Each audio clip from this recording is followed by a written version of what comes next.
10वी 12वी आणि पदवीनंतर आता पुढे काय? वैद्यकीय क्षेत्रातील करिअर आणि 100% रोजगार व्यवसाय मिळवून देणारे पॅरामेडिकल कोर्सेस आजच प्रवेश निश्चित करा.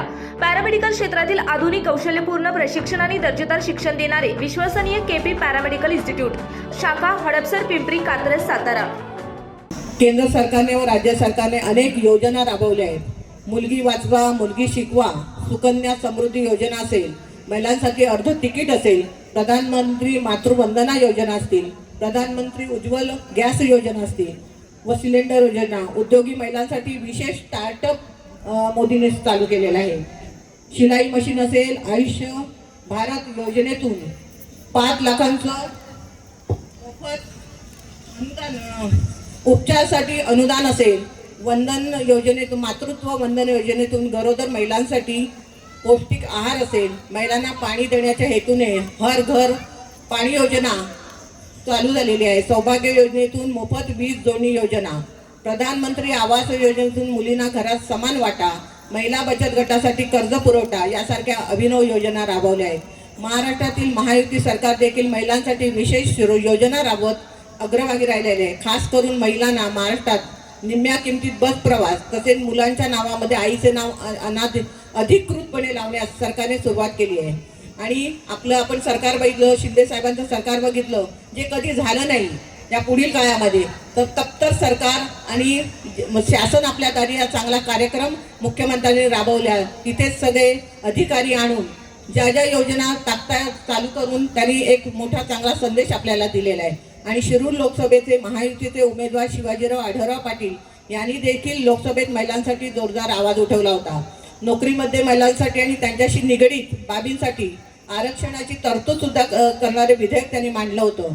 शिरूर लोकसभेतील चाकण शहरासाठी दादाने 160 कोटीची पाणी योजना त्यांनी महायुतीच्या माध्यमातून मंजूर करून आणली.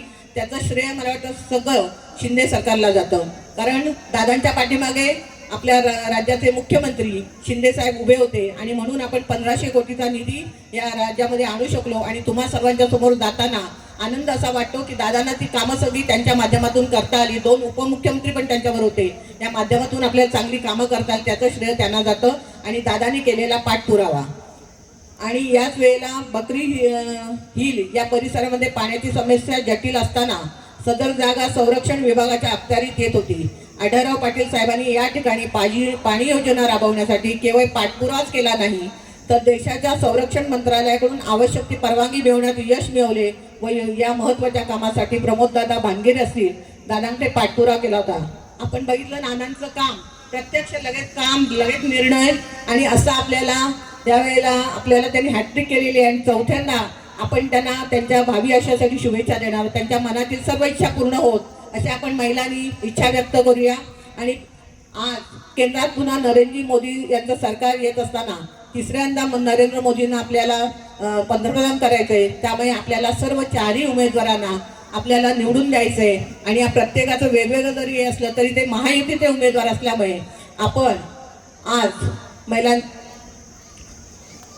समोर माझ्या बसलेल्या व्यासपीठात सर्व महिला अधिकारी आहेत, त्यांना सुद्धा सांगणं आहे की आपण सर्वांनी मतदारांपर्यंत पोहोचून या सर्वांना महायुतीच्या उमेदवारांना निवडून द्यायचंय. आणि आपल्या पंतप्रधानांचे हात बळकट करण्यासाठी अनेक योजना आपल्या केंद्रातल्या आपल्या राज्यामध्ये आणण्यासाठी त्यांना निवडून देऊन आपण त्यांचे हात बळकट करायचे. आणि तुम्हा सर्वांना आपली जी राहिलेली कामं आहेत त्या पुढील काळात ती यांच्यामार्फत करून घ्यायचे. म्हणून सर्वांना माझा नम्र विनंती आहे. आणि आपण येणार आपल्या चांगल्या मताधिक्याने निवडून आपल्या नरेंद्र मोदींचा हात बळकट करण्यासाठी पाठवायचं, ही सर्वांना माझी नम्र विनंती.